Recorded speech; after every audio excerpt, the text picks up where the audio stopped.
रडू नको रडू, सांगितलंय सांगितलं.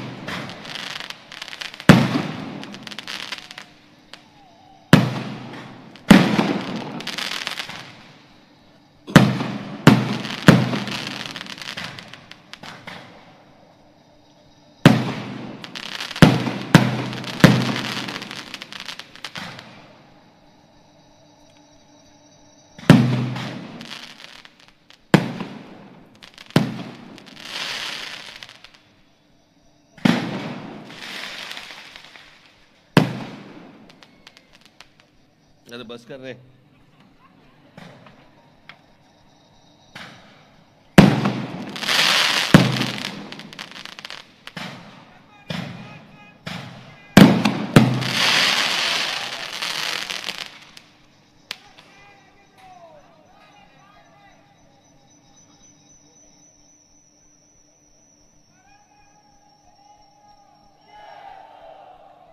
व्यासपीठावरती उपस्थित असलेले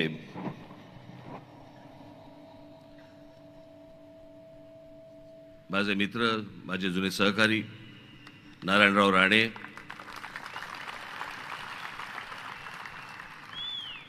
मान्यवर व्यासपीठ आणि माझ्या जमलेल्या सर्व हिंदू बांधवांनो, भगिनींनो आणि मातांनो,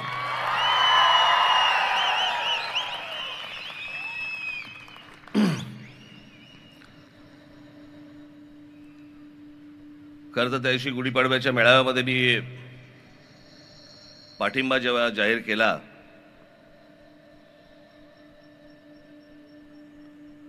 तेव्हा काही फारसं मनात नव्हतं की कुठे सभा घ्यायला लागतील.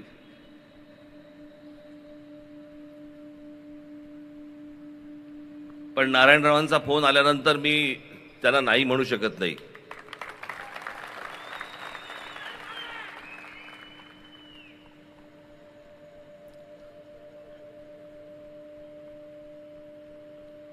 कारण मी संबंध सांभाळणारा माणूस आहे.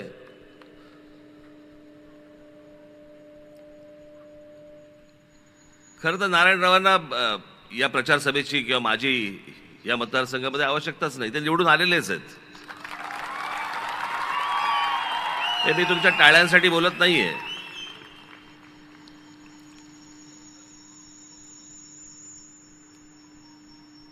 हा इतका सुंदर देखणा असा हा प्रदेश आहे. या प्रदेशामधली सिंधुदुर्ग रत्नागिरीमधली जनता सुजाण आहे.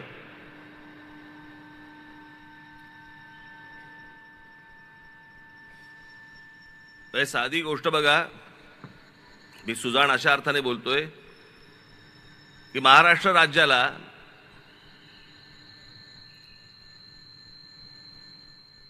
नऊ भारतरत्न आहेत. त्या 9 भारतरत्नांपैकी तुम्ही जर नीट काढलेत सगळे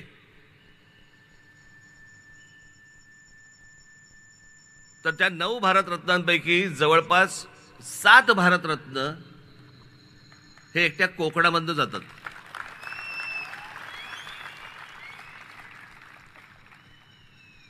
पावा काणे असतील, धोंडो केशव कर्वे असतील, विनोबा भावे असतील, सचिन तेंडुलकर असतील, लता मंगेशकर असतील, भीमसेन जोशी असतील, बाबासाहेब आंबेडकर, आमचे बाबासाहेब देखील इथले. त्यांचा जन्म इंदोरचा, पण सगळं काही झालं. आणि त्यातलं सगळ्यात महत्त्वाचं म्हणजे त्यातले 4 भारतरत्न हे एकट्या दापोलीतले आहेत.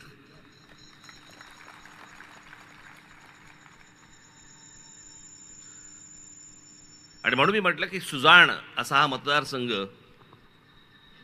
कोण आपलं भलं करू शकतं, कोण काय करू शकतो माहिती आहे. आज इथे अनेक पत्रकार बांधव इथे आले आहेत. लांबूनच नमस्कार केलेला बरा. कारण यावेळेला मी ठरवलं होतं की कोणाला मुलाखती फारशा द्यायच्या नाहीत. मुलाखती ज्या द्यायच्या त्या विधानसभेला, त्याच्यामुळे तसे फारसे कोण जवळ यावेळेला आलेच नाहीत माझ्या. पण पाठिंबा जाहीर केल्यानंतरची ही माझी पहिली जाहीर सभा.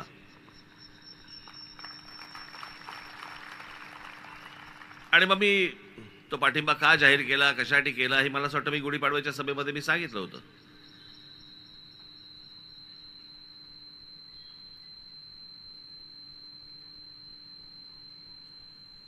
मी तुम्हाला एक गोष्ट सांगतो, मी ना सरळ चालणार आहे असा. माझ्या माता भगिनींनी जरा कानात बोटं घालावीत, कारण मध्ये मध्ये आमच्यातले ठाकरे जेनेटिकली प्रॉब्लेम येतो.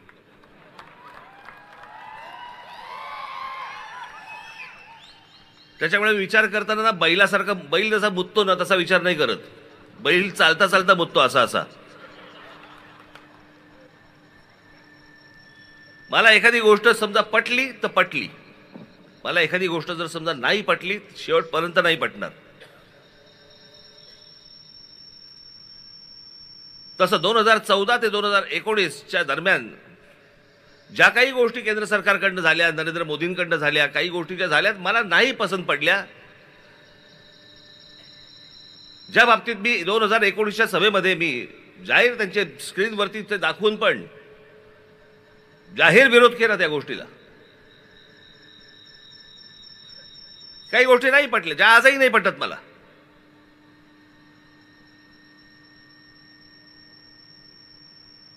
आणि मला असं वाटतं या बाबतीत आपण मोकळं असणं गरजेचं आहे की बाबा ही गोष्ट मला तुमची पटलेली नाहीये, या गोष्टी तुमच्या मला पटल्या.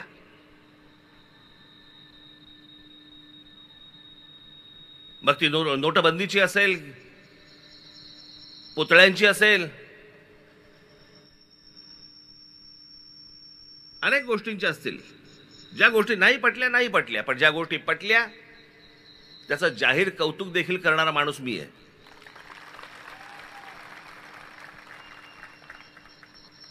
ज्या प्रकारचं 370 कलम काश्मीरमधनं रद्द झालं, किती वर्ष ऐकतोय.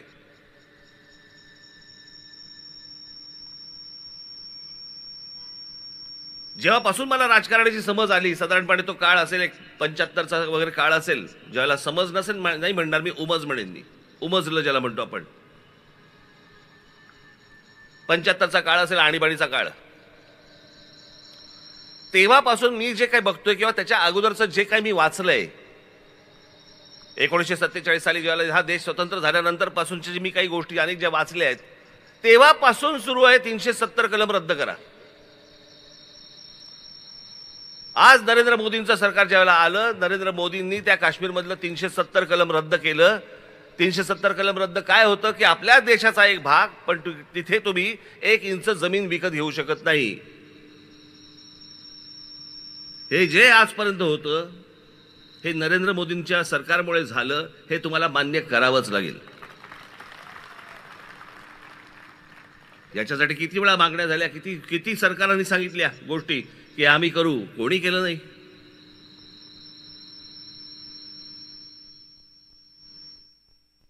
ज्यावेळेला बाबरी मशिदीचा विषय ज्यावेळेला आला आणि ज्यावेळेला देशभरातनं अनेक ठिकाणून ज्यावेळेला कारसेवक ज्यावेळेला तिकडे अयोध्येला गेले, त्यावेळेला ही चॅनल्स नव्हती, फक्त दूरदर्शन होतं. पण त्या दूरदर्शनवरती काही स्लॉट दिले जायचे, काही त्यावेळेचे काही चॅनलचे काही रील्स बिल्स असे काहीतरी होते, अर्ध्या अर्ध्या असे त्याला स्लॉट दिले जायचे, वेळा दिल्या जायच्या. आणि जेव्हा ही माणसं ज्यावेळेला कारसेवक तिकडे गेले, त्यावेळेला तिथे मुलायमसिंग यादवच्या सरकार त्यावेळेला तिकडे होतं. त्या सगळ्या कारसेवकांना, अनेक कारसेवकांना तिकडे गोळ्या घालून ठार मारले आणि त्यांची प्रेतं तिथे त्या शरयू नदीमध्ये फेकून दिली होती. माझ्या डोळ्यासमोर आजही जात नाहीत ती.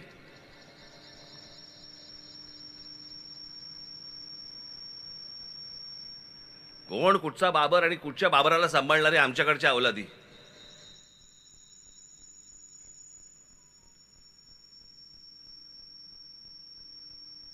झालं कधी ते? साधारणपणे ती 88-89ची गोष्ट असेल, तेव्हापासूनचे सगळं सुरू आहे. विषय त्याच्याही कदाचित अगोदरचा पासूनचा असेल, पण हे सगळं कारसेवक तिथे जाणं, तिथे ती आंदोलनं होणं, सगळ्या गोष्टी होणं, आणि मग 92 साली त्याचा ढाचा गेला, ती पाडली गेली.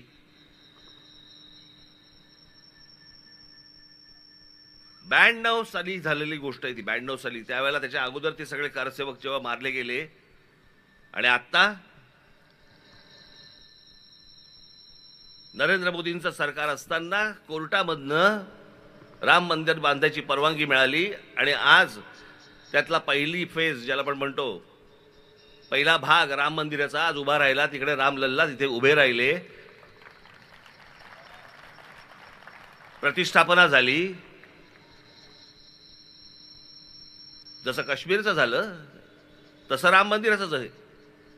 मी तुम्हाला निश्चित सांगतो की हे नरेंद्र मोदींचं सरकार आणि त्या काळातलं सुप्रीम कोर्ट यांच्यामुळे हे राम मंदिर उभं राहिलं आणि त्या कारसेवकांच्या आत्म्यांना शांती मिळाली. नाही ते शक्य नव्हतं. ज्या गोष्टी योग्य आहेत त्या योग्य आहेत, ज्या गोष्टी अयोग्य आहेत त्या अयोग्य आहेत.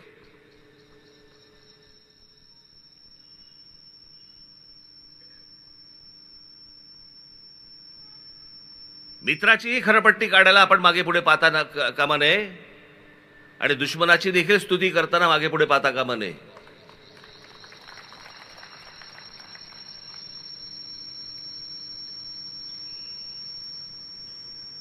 आणि मग मी विचार केला या सगळ्या गोष्टींमध्ये या देशाचं काय झालंय. या देशामध्ये ज्याला उभी फूट हा जरा थोडासा विचित्र शब्द वाटतो, पण व्हर्टिकल स्प्लिट ज्याला म्हणतो आपण, उभी फूटच म्हणता येईल त्याला. एक तर तुम्ही मोदींच्या बाजूने असा किंवा एक तर मोदींच्या विरोधात असा. 2019ला मी जे बोललोय ना, आजचे जे आहेत ना विरोधी पक्ष, यांची हिंमत नाही त्या गोष्टी बोलायची.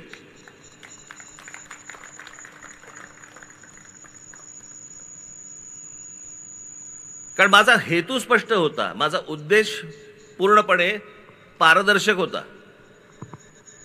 हे आताच्यांसारखं नाहीये माझं. मला मुख्यमंत्रीपद हवं होतं, मला मुख्यमंत्रीपद दिलं नाही. मला ही गोष्ट हवी होती, मला ती गोष्ट दिली नाही म्हणून मी विरोधात. ही नव्हतं तसं. मला भूमिका नाही पटली म्हणून मी विरोधात केला.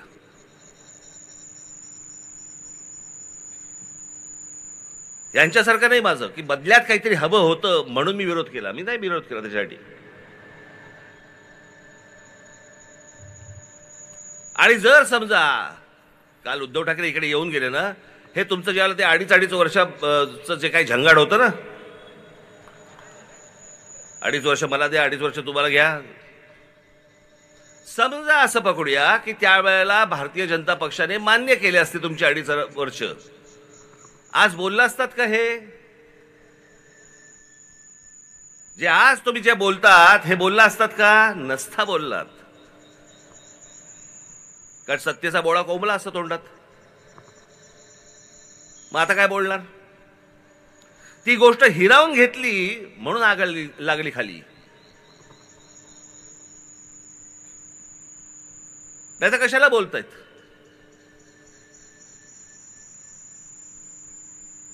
काल इकडे येऊन त्यांनी सांगितलं की म्हणे काय कोकणामधले उद्योगधंदे हे गुजरातला जात आहेत. वा रे वा. 2014 ते 2019 त्यांच्याबरोबर सत्तेत बसला होता तुम्ही. 2019 ते आता किती 2020-22 ते काय जे असेल ते काय 23, तेव्हा तुम्ही मुख्यमंत्री होतात. म्हणजे या महाराष्ट्रामधल्या गेल्या 10 वर्षातली 7.5 वर्ष उद्धव ठाकरे सत्तेमध्ये होते. का गेले उद्योगधंदे बाहेर? का नाही विरोध केला तुम्ही? उद्योगधंदा आला की यांचा खासदार विरोध करणार, आमदार पाठिंबा देणार.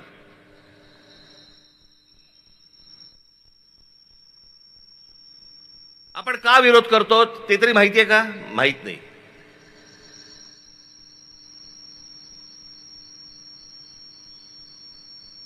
जैतापूरचा अणुऊर्जा प्रकल्प कोकणाचा नाश होईल. तिथे जर समजा स्फोट झाला तर काय होईल हे चालन तुमच्या समोर. मी बरोबर बोलतोय? बरोबर ना? त्याचा स्फोट झाला तर काय होईल? मी एक यादी वाचून दाखवतो.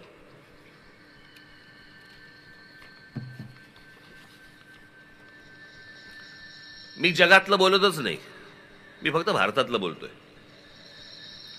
आत्ता भारतामध्ये अणुऊर्जा प्रकल्प कुठे कुठे आहेत? काकरापार पॉवर स्टेशन गुजरात, स्थापना 1993.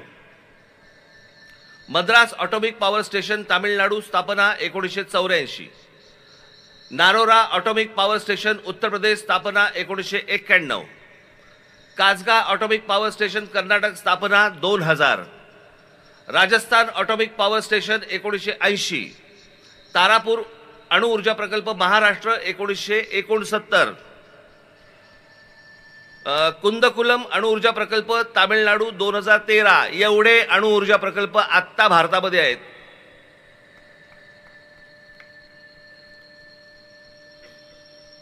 आणि सगळ्यात महत्वाचा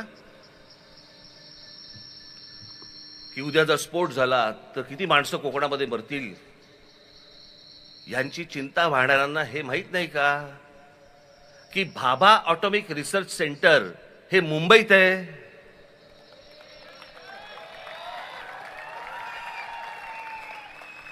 न्यूक्लिअर रिॲक्टर स्फोट झाला तर कसला स्फोट होतो? न्यूक्लिअर रिॲक्टरचा स्फोट होतो. न्यूक्लिअर रिॲक्टर मुंबईत आहे.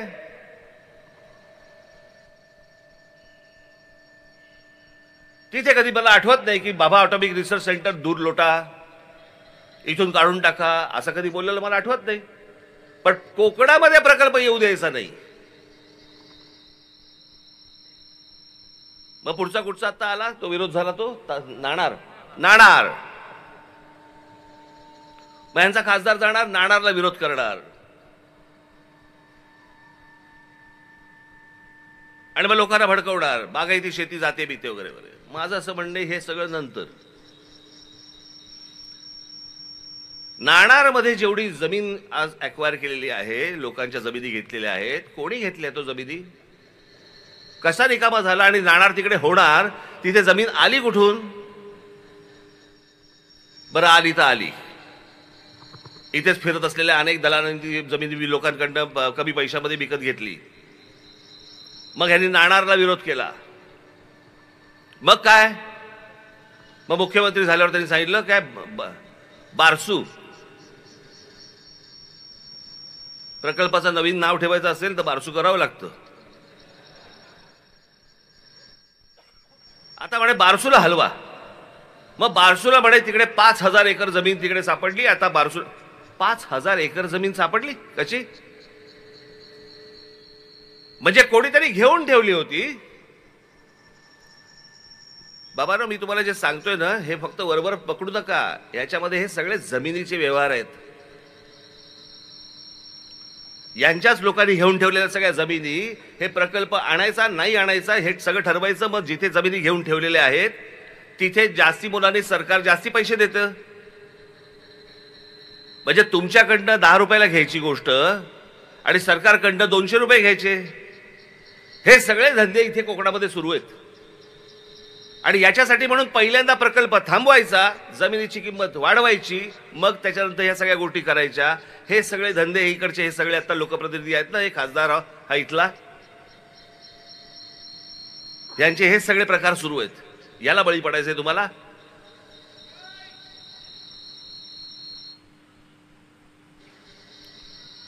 कोकण रेल्वे ह्याच कोकणामधनं झाली ना हो? किती वर्षात झाली? तेव्हा असले हे दलाल वगैरे फिरत नव्हते इथे कोकणामध्ये. म्हणून पटकन झाली कोकण रेल्वे. या कोकणामध्ये चांगले उद्योग यावेत, प्रदूषणमुक्त प्रकल्प यावेत. खरंच प्रत्येकाची इच्छा आहे. हे बाजूचा गोवा बघा,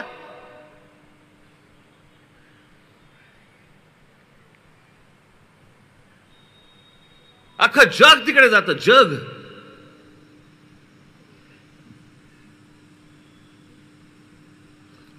पण गोव्यासारख्या बीचवरती जर समजा ते जे चित्र दृश्य दिसतं आपल्याला, ते जर आमच्या कोकणाच्या किनाऱ्यावरती दिसलं, 2020 एवढी गर्दी होईल. आणि मग आमच्याकडचं काय पालीभूत असतं काय? आमची संस्कृती बिघडते, आमची संस्कृती खराब होते. 2 वेळचं अन्न देऊ शकत नाही अशी कोणती संस्कृती हो?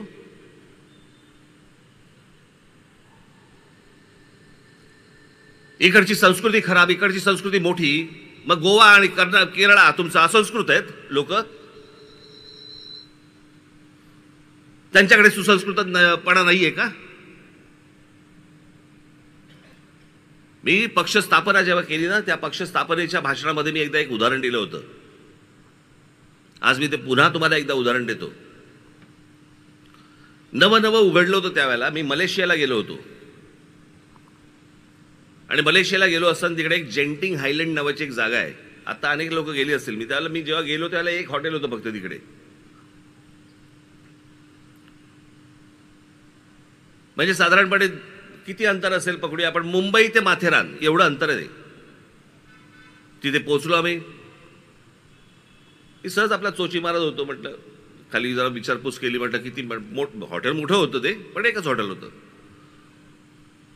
म्हटलं काय रे, म्हटलं इथे ऑक्युपन्सी किती आता? ते बोले 100%. म्हटलं 100% ऑक्युपन्सी? म्हटलं काय आहे का इथे? ते बोले इथे कसिनो आहे. म्हटलं बरं. मग संध्याकाळी मी शर्मिला, अजून आमच्या बरोबरचे अजून कोण कोण 2-3 जण होतो. आम्ही खाली कॅसिनोमध्ये गेलो. मला जुगार खेळता येत नाही. मी 5 वर्षातनं एकदा खेळतो.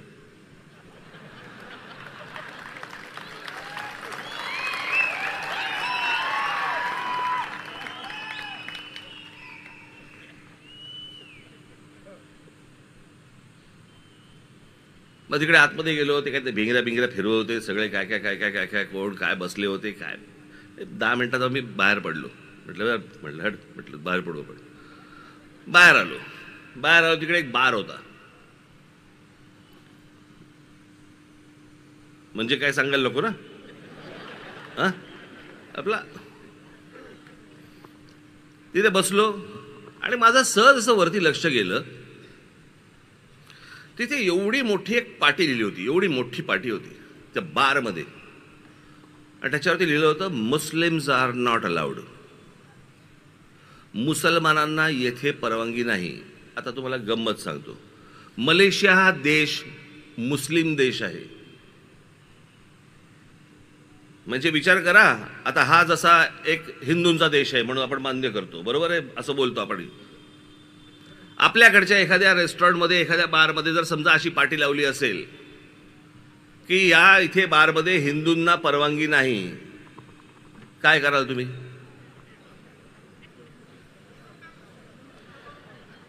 फोडून टाकू, म्हणजे पिऊन फोडून टाकू ना.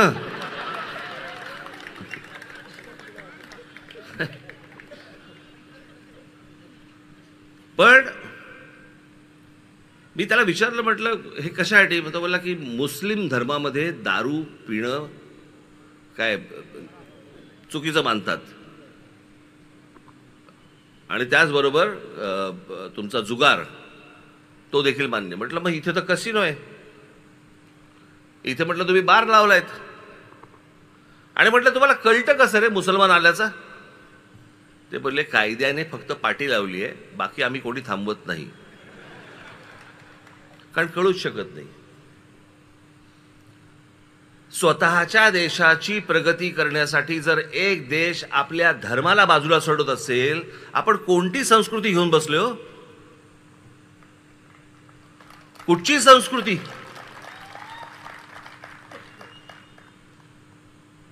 आणि मग आपला जो काय बाणा म्हणू आपण की बाय इथे आम्ही या गोष्टी होऊ देणार नाही, आम्ही ही गोष्ट होऊ देणार नाही, आम्ही ती गोष्ट होऊ देणार नाही. बाकीची राज्य पुढे चालली आहेत.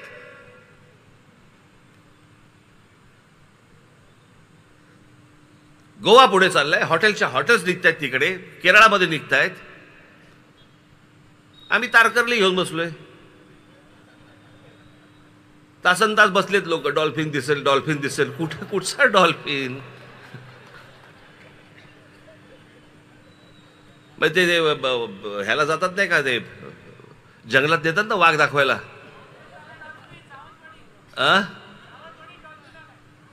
सावंतवाडीत डॉल्फिन आलाय.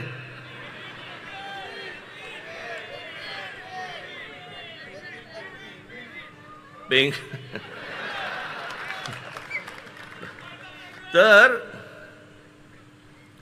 मला तुम्हाला सांगण्याचा उद्देश असा की या सगळ्या बाजूने इतका सुंदर प्रदेश मी तुम्हाला सांगतो.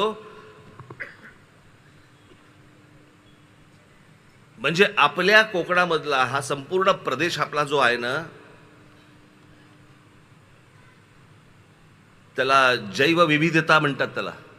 इतक्या वेगवेगळ्या प्रकारची झाडं, पानं, फुलं, या सगळ्या गोष्टी, त्याच्यामध्ये वेगवेगळ्या प्रकारचे पक्षी, प्राणी, असं हे संपूर्ण आपला जो काय म्हणतो सह्याद्रीची रेंज आहे ना, ही आपली अख्खं सगळं जे आहे ना, खास करून हा सगळा प्रदेश, सिंधुदुर्ग, रत्नागिरी, हा सगळा प्रदेश, हा 2 नंबरला येतो जगात, 2 नंबरला. अमेझॉनच्या जंगलानंतर हा प्रदेश येतो. आणि या प्रदेशाचं आम्ही काय करतो? काही नाही. पावसाळ्याच्या दिवसामध्ये इथे फक्त लोक येतात, गाड्या लावतात, धबधब्याखाली उभे राहतात. हा इतका सुंदर प्रदेश व्हायला पाहिजे, ह्याच्यामध्ये इतक्या प्रकारच्या गोष्टी यायला पाहिजेत. खरं तर बाकीचे कारखाने सोडून, नारायणराव, माझी तर इच्छा फक्त हॉटेल्स आणा इथे आणि इंग्लिश स्पीकिंग कोचिंग क्लासेस आणा.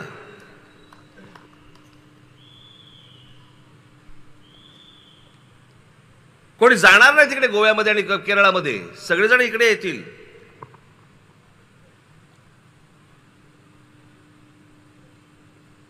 जेवढा वेळ मिळाला, मला अजूनही आठवतंय नारायणरावांचा, 6 महिने मिळाले होते मुख्यमंत्री पदाचे. जर पुढची 5 वर्ष मिळाली असती ना, कोणाला इथे प्रचाराला याची गरजच लागली नसती.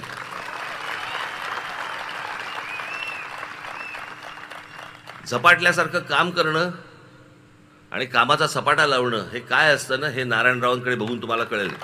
मी विनाकारण कोणाची स्तुती करण्यातला माणूस नाहीये मी.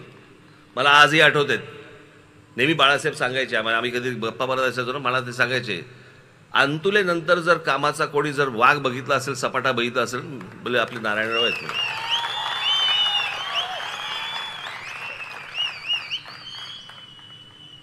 आणि एखादा विषय समजून घेणं, समजल्यानंतर तो मांडणं, हे तुम्ही असं नका पकडू.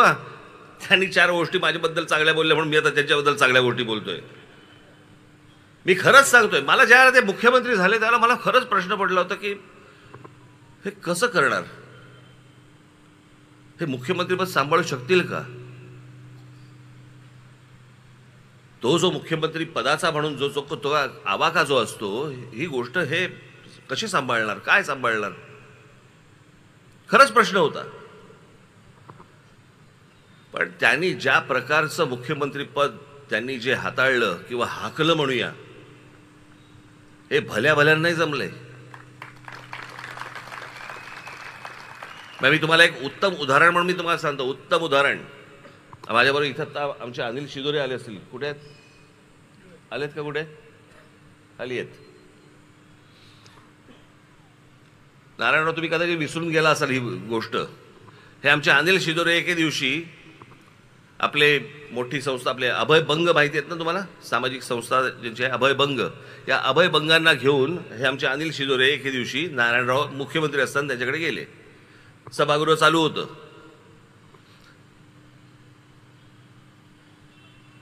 आणि बालमृत्यू, कुपोषण या विषयामध्ये अभयभंग त्यांना भेटायला गेले. त्याला हे आमचे अनिल शिदोरे बरोबर होते. ते आलेत, अभयभंग आलेत म्हटल्यानंतर नारायणराव आतून बाहेर आले. पटकन त्यांना म्हणले की 1-5 मिनिटं द्या, मी बाकीच्यांचं आवरतो, तोपर्यंत जरा तुम्ही इथे बसा. झालं. त्याच्यानंतर ते बसले आणि नारायणरावांनी त्यांचं ऐकायला सुरुवात केली. बालमृत्यू, कुपोषित बालक हा विषय अभयभंग नारायणरावांना समजून सांगत होते. नारायणराव ऐकत होते. विरोधी पक्ष असतो ना, विरोधी पक्ष नेते असताना. दुसऱ्या दिवशी नारायणरावांनी सभागृहामध्ये जाऊन जे भाषण केलं, तो जो विषय ज्या प्रकारचा मांडला, यांना शिदोरेंना अभयभंगाने सांगितलं की म्हणे, मी ते भाषण ऐकताना मला असं वाटलं की हे आपल्या संस्थेचे सभासद आहेत की काय. मी 15 मिनिटं त्यांच्याशी बोललो, पण त्यांनी 1.5 तासाचं तिथे सभागृहामध्ये चिडीचूप, सभागृह अख्खा चिडीचूप. आणि नारायणराव तिकडे त्या कुपोषण या विषयावरती बोलतायत, बालमृत्यू या प्रकारावरती बोलतायत. एखादा विषय समजून घेणं, त्याची हाताळणी कशी करणं, त्याचं इम्प्लिमेंटेशन कसं करणं, तुमच्यापर्यंत ते कसं पोहोचवणं, हे ज्या माणसाला माहिती आहे तो आज तो माणूस तुमच्यासमोर खासदारकीचा उमेदवार म्हणून उभा आहे.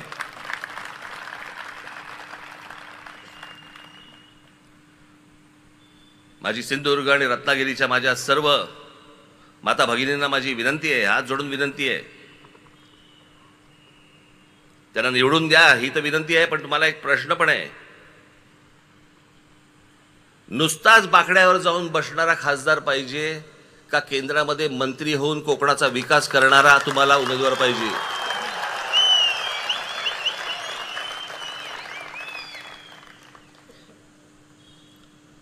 उद्या ज्या वेळेला नरेंद्र मोदींचं सरकार पुन्हा ज्या वेळेला तिथे बसेल येईल त्यावेळेला त्या केंद्रीय मंत्रिमंडळामध्ये आमचे नारायणराव राणे देखील पुन्हा एकदा असतील.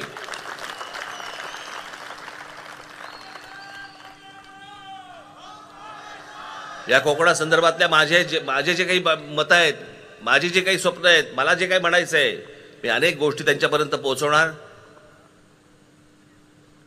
आणि त्यांच्याकडे गेल्यानंतर ए बाबा रे माझ्याकडनं काम नाही होऊ शकत, असं होऊ शकत नाही, त्यातनं ते मार्ग काढणार, हा झाला त्यांचा स्वभाव. आणि म्हणून मला आपल्याला फक्त कोकणवासियांना, माझ्या माता भगिनींना, बांधवांना मला फक्त एवढंच सांगायचं आहे की जे कोकणामध्ये आपल्याला आणायचं आहे, ज्याच्यासाठी म्हणून आपल्याला काही वेळेला कोकण सोडावं लागतं, ती गोष्ट जर समजा उद्या कोकणामध्ये जर आपल्याकडे आली, सिंधुदुर्गामध्ये आली, रत्नागिरीमध्ये आली, आपल्याला कोकण सोडावं लागणार नाही, आपल्याला आपल्या जमिनी विकाव्या लागणार नाहीत, आपल्याला आपल्याच परिवारापासून विभक्त होता येणार नाही, व्हायची गरज लागणार नाही. जे व्हायचे मिळणार आहे ते सगळं आपल्याला कोकणातच सगळं उभं राहील. आणि यासाठी म्हणून जर समजा तुम्हाला जे काही वाटतंय ते फक्त करू शकणारा माणूस हा फक्त नारायणराव राणे आहे.